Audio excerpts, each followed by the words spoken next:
So good morning and welcome to our Sunday service on May 16th.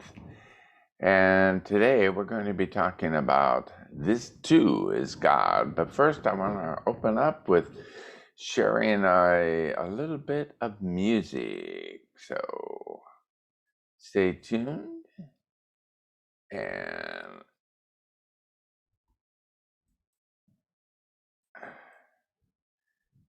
whoops. I forgot the sound, sorry.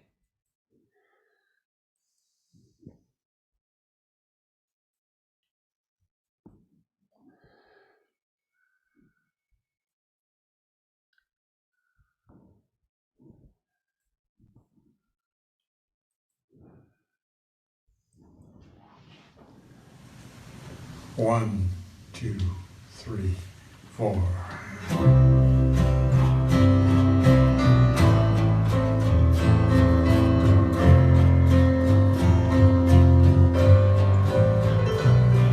What if everything that makes us sad turns out not to be so bad?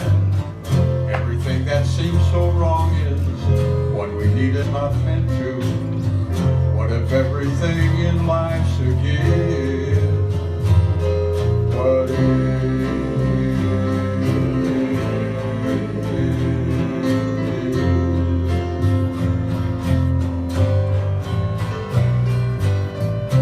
life's a question, a tale untold? We find all the answers as it unfolds. I have learned by trials and tears that faith is my freedom and stronger than fear. What I have been afraid of, maybe that's the stuff dreams are made of.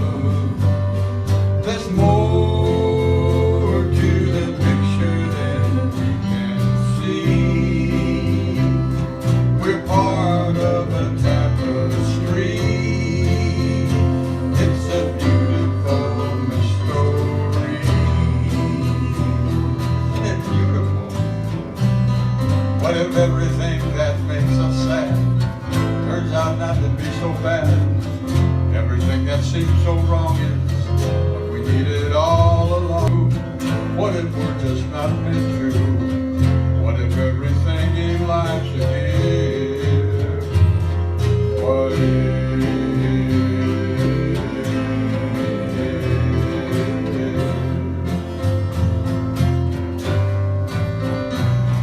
What if?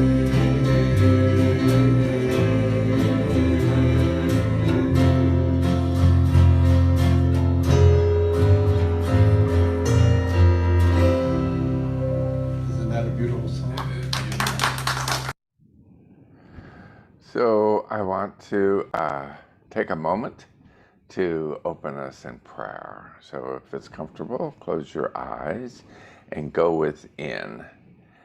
And know with me that there is one divine presence here. All that there is God. So just knowing that, I know that God is present everywhere, moving in and through each one of us. We are all connected with this divine energy, which I call God, which is full of love. So I know that this day is absolutely divinely created for our enjoyment. And so I just surrender into it. I let it be, and so it is. So now let's have one more song before my talk. And this one is going to be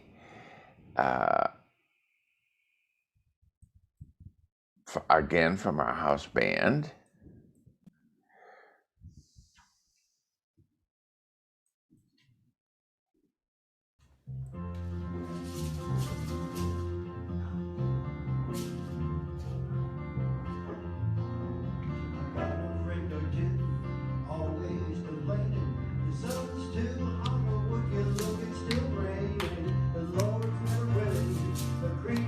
Rise, nothing ever pleases, nothing satisfies.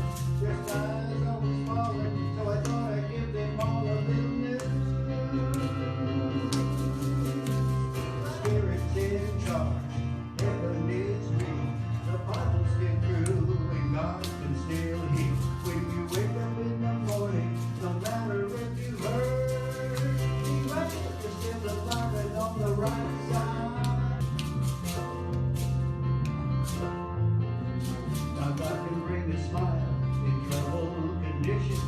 God can give a song when you're locked up in prison. No matter what the struggle you might be going through, God is still your Father and His promises are true. Just think about the good things He's made an overcomer out of you. Hey, God is still in charge. Heaven is real true, and God can still heal. When you wake up in the morning, no matter if you hurt, you're still alive and on the right side of the dirt.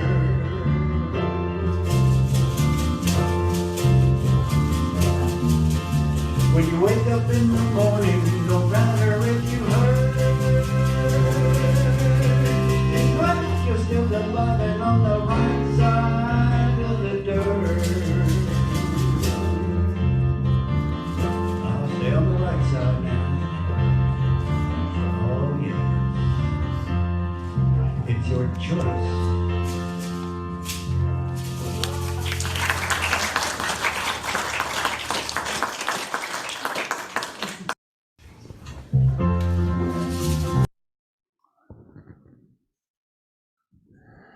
So that was our church ensemble. So thank you all for joining us. And let me move on into my talk this morning. It's there's only one of us here. Now our monthly theme is a holy, holy uprising that fits into our timeless wisdom, evolutionary vision theme. So many taboo subjects many of us will not touch, right? But yet each of these must also be God. So no matter the political affiliation, sociology, the cultural experiences, religious, spiritual paths, these are also God, right? So what could shift if we embraced and communicate it courageously, openly, and vulnerability about these things many of us avoid? We allow Spirit to work for us by working through us.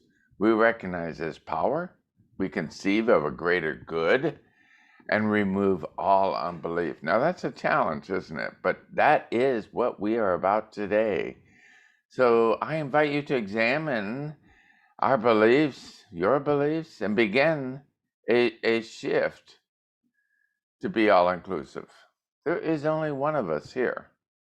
We are made of God stuff because all that we know to be is the expression of the one and only cause. There is no other substance from which anything is created. So each of us is made in the likeness of and of the same substance as our divine creator. I have a question for you. If you really believe that you, like your creator, are made of indestructible God essence, would you place greater faith in your intuition? Would you open to a wider array of possibilities? In the Science of Mind text, our founder, Ernest Holmes, reminds us that this infinite presence awaits our recognition and direction. Whatever we consistently and habitually dwell upon will continue to produce itself in thought, feeling, habit, and experience in our lives. You have heard me and others say this before. We each experience 60,000 to 70,000 thoughts per day, and 90% of those thoughts are the same as yesterday. Our philosophy is called New Thought for a reason. It invites us to create enough space and clarity in our own awareness to invite a new thought, and then to work with that new thought until it becomes a new habit, a way of being, and action. We have oneness as one of our core concepts and values. There is one infinite reality. We call it many names, including but not limited to God, life, universal spirit, infinite intelligence, and in religious science of mind textbook, it's called first cause or the thing itself. This one infinite reality is undivided, complete, and whole within itself.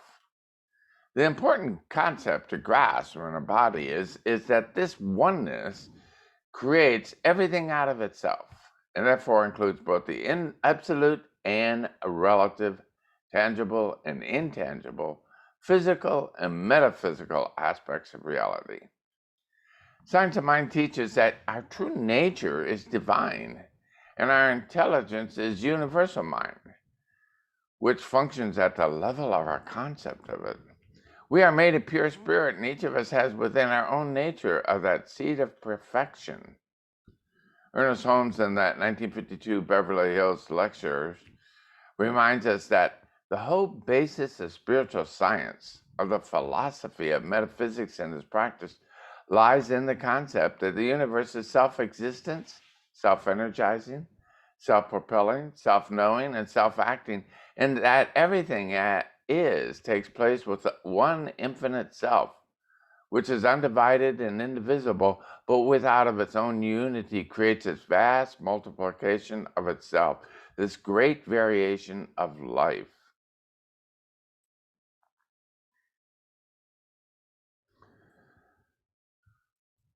We are said to be made in the image and likeness of our divine creator. We believe God has sprung forth of itself into and of all of our creation. As such, we bear within us all of that attributes of our creator. We know that as in expressions of the divine, nothing can ultimately harm or diminish us. In the September 1997 Science of Mind magazine, it was stated that energy is eternal. The stuff out of which all form are made is indestructible. In this vast change we live in, the flux and flow and ebb and tide of evolution, there is a constancy, a consistency. There is in the midst of all movement something which does not move, and yet which moves all things. However, in our ignorance of our true nature with our misuse of the law, we also often bring about suffering. When we remember that we are spiritual individuals, we strive to heal suffering by remembering our true nature. We allow spirit to work for us by working through us. We recognize His power, we conceive of a greater good, and we remove all unbelief. I love this quote of Rumi's, who was a 14th century Sufi mystic poet, as he reminds us of our oneness. You are not a drop in the ocean. You are the entire ocean in a drop. In other words, you are crafted with that intelligence of that entire universe. Quantum physics have said that if you take one photon of light and spin it through a black hole, that single photon of light would carry with it all the information of the universe. So place no limits on God.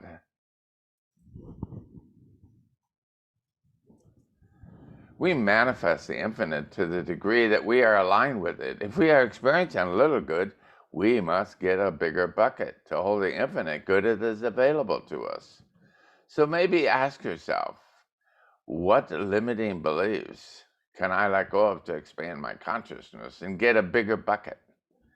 Prayer, affirmations, meditation, gratitude, these spiritual practices expand our consciousness so that we can bring more light into our lives, and therefore into the world. As we begin to see ourselves from the truth of our being, we experience an inner life that is bigger, more real than our external circumstances. Therefore, our external circumstances must change to accommodate our mental equivalent. Neil Donald Walsh, in his 2020 book, When Everything Changes, Change Everything. In a time of turmoil, a pathway to peace. The title by itself is a message. It's kind of a path we have been on this past year. When everything changes, change. And Walsh, in his 2012 book, The Only Thing That Matters, it was Conversations with Humanity, Book 2. It reminds us to remember who we truly are. And he writes, to think this.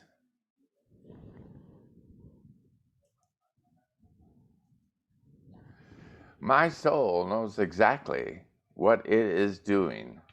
Also, think this: my soul already knows what really matters.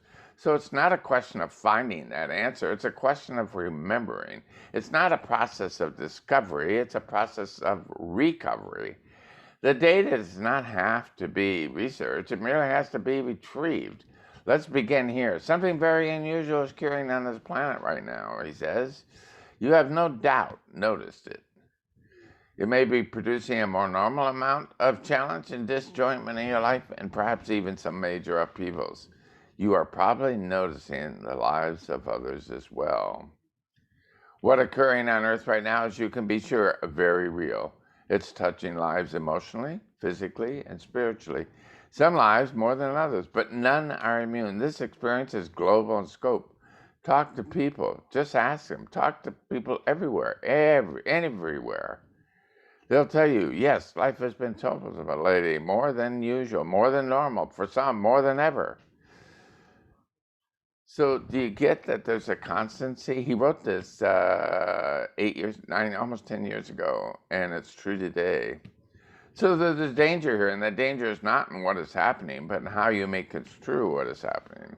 The danger is that you will view from what's going on as bad, and then react from other frustration or fear or even anger, doing exactly the opposite of what would serve you. The biggest danger is that because of the inaccuracy of your perception, you will miss once in a lifetime, literally once in a lifetime opportunity.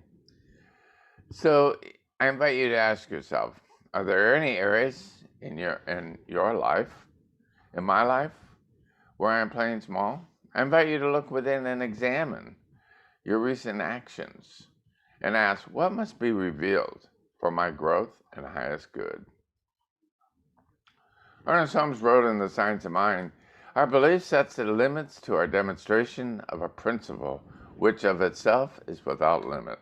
It is ready to fill everything because it is infinite. It is entirely a question of our own receptivity. Face the fear.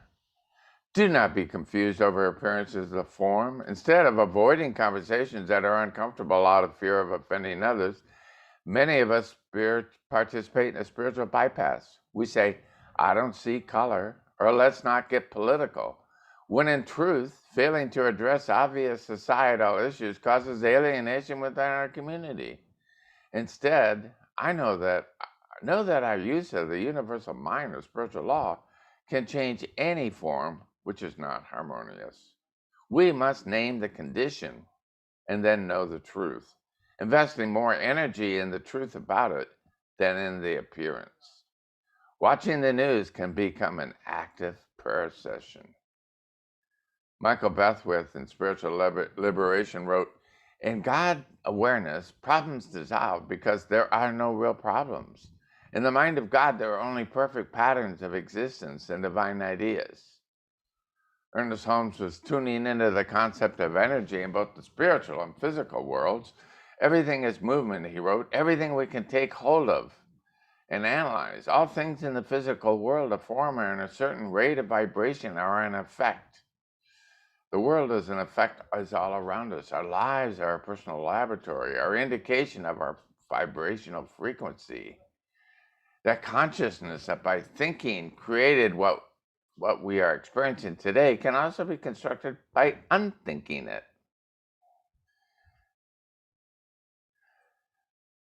What simple, small, short practice can you use in your life that will assist you in creating the experience of oneness, freedom, health, and abundance? This infinite vibration of the Most High direction is to be utilized effectively, intimately, and creatively. And when we have consistently and powerful spiritual practices in our lives, we're better able to lift the cover from our awareness and open our spiritual eyes to give birth to our divine nature, our Christ consciousness. We become the light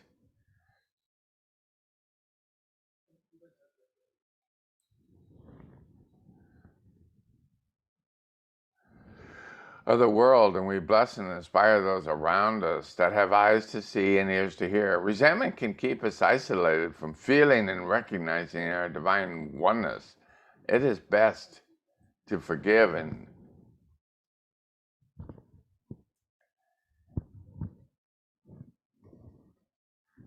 quickly to return to the divine indwelling presence of God and grace.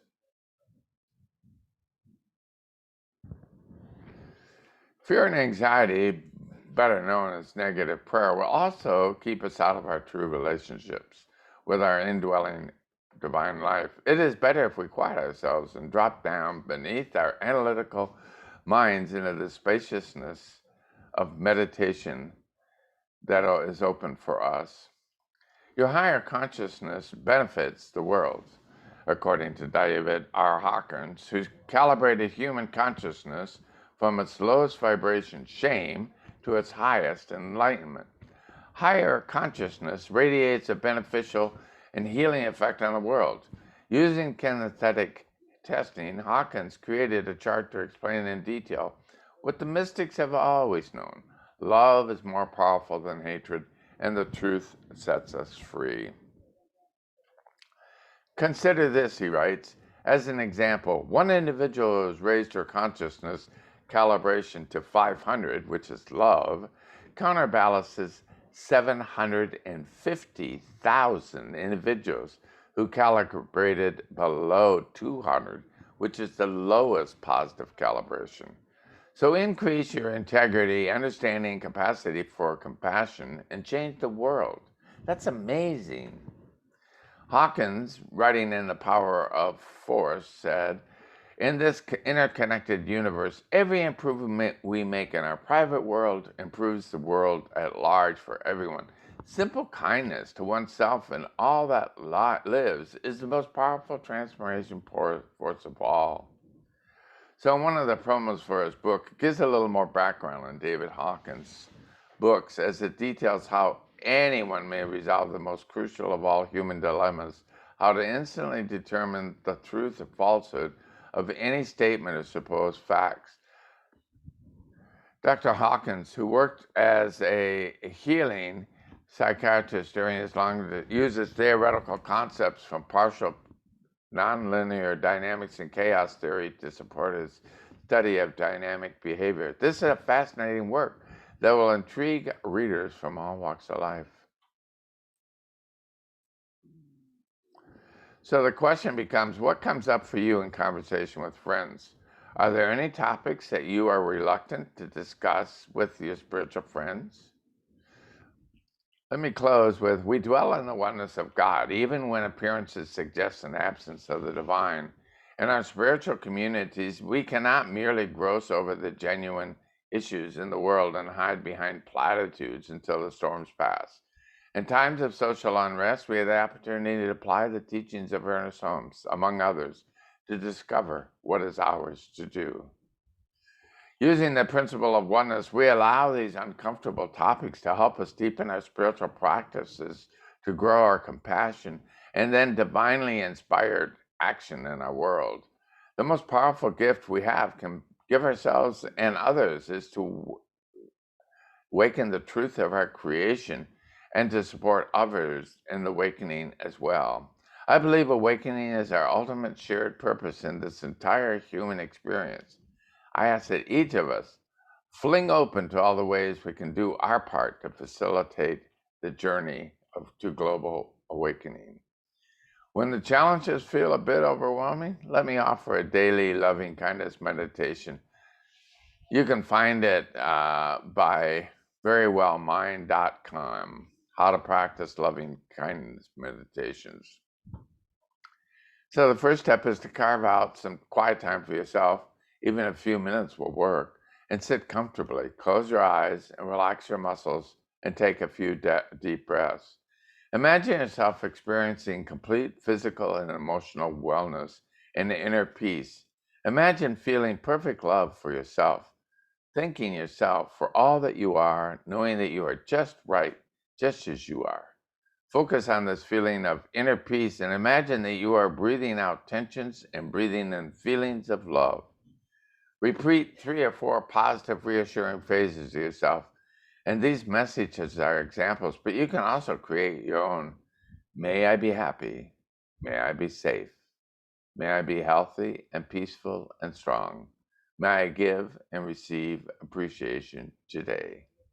Namaste. Thank you. Now let's pray. And the affirmation is I have no big problems. I tell my problems about my big God. So I thank you so much for this. I hope you have a blessed and fruitful day.